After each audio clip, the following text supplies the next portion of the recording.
For many Americans, March is a battlefield. Families are divided and friend groups dispersed. And I am, of course, talking about the rigors of March Madness.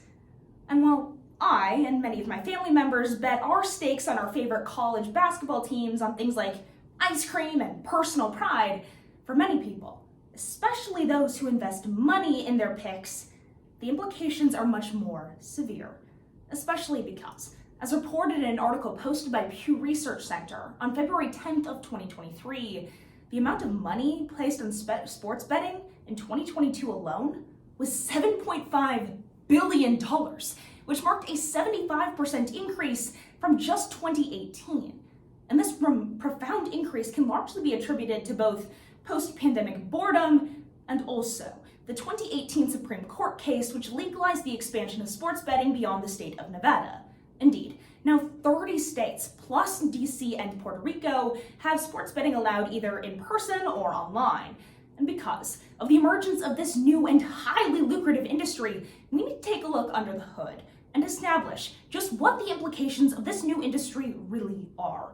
Which is why it's so imperative that we ask ourselves today's question of, has the expansion of sports betting benefited the United States?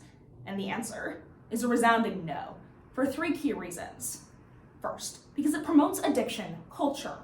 Second, because it strains existing resources. And third, and finally, because it's very poorly regulated. But first, we need to take a look at how sports betting promotes addiction culture. Because the legalization of sports betting beyond Nevada in 2018 led to a tidal wave of advertisements. If you watch ESPN like I do, you'll probably notice that during commercial breaks, every other advertisement is for DraftKings or a company of the like.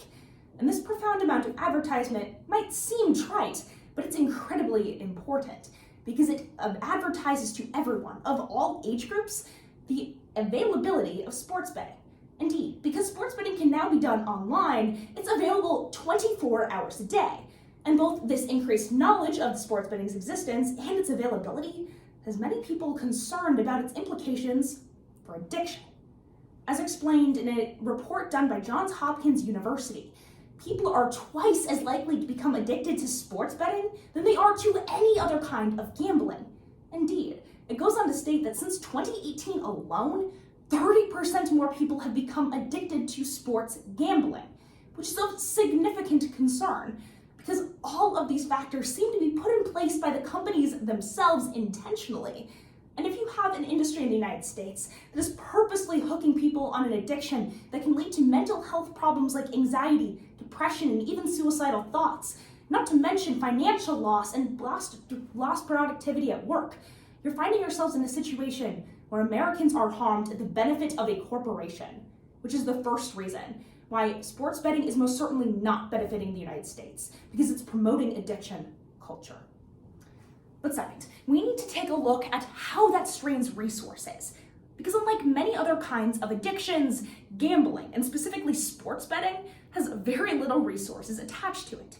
In fact, an article posted by the Washington Post on December 12th of 2022 goes on to state that there is no federal program in the United States that allocates resources or any kind of organization for resources to help people with gambling and sports betting addictions. And because of this, resources to deal with it are very small. And when they are available, they're usually incredibly expensive. That same Washington Post article goes on to state that people can spend thousands of dollars at a time in addiction counseling that is almost always not covered by insurance. So what you have now is a system in which companies profit off of Americans losing their money, and then the healthcare system benefits when they then need to seek counseling because they were trapped in an abusive system. What we see now is Americans being trapped, which is of course not in their best interest, which is why the strain of existing systems and how difficult it's going to become for people to find addiction helping resources when they're already spread thin and more people are now going to become addicted is the second reason why sports betting has most certainly not helped the United States, because it's going to put a strain on already limited resources. But third and finally, we need to take a look at how poorly regulated sports betting really is. And you might say, well, Emily, it's gambling. It has to come with the territory. Well, you'd be surprised to know that especially casino gambling is widely regulated by the United States government for a multitude of very good reasons. Not only to try to stop them from promoting addiction culture, which of course sports betting is already doing, but also to attempt to stop some other, maybe less expected problems within gambling, like money laundering. Because a report done by MIT found that betting, and especially gambling on sports, is used around the world to try to turn illicit profits by criminal organizations, dirty money, into things that can't be caught by the United States government, which is why casinos are so closely monitored, to try to find people who are sending an influx of cash in. For online sports betting, and the lack of overarching concern of the United States government in overseeing it, is going to allow a huge opportunity for people to take advantage of this system, which is of major concern to the researchers who wrote this report. But not only is money laundering a concern, also things like age lines. Because most casino gambling has to be done in person, they're able to take more care to make sure that people aren't getting in underage. But online, where most sports betting takes place, in fact, more than 60% in some cases, it's very easy for people to get in underage. And according to an article done by Johns Hopkins, this time on March 2nd of 2023, goes on to state that they find it significantly more difficult to do things like graduate high school or college when they're battling an addiction to sports gambling, which is why keeping this away from the hands of money launderers and youth is a major reason why this is harming the United States, because it's so poorly regulated. So when you look back at my question today, of has sports betting expansion benefited the United States? The answer is a resounding no, for 3 key reasons.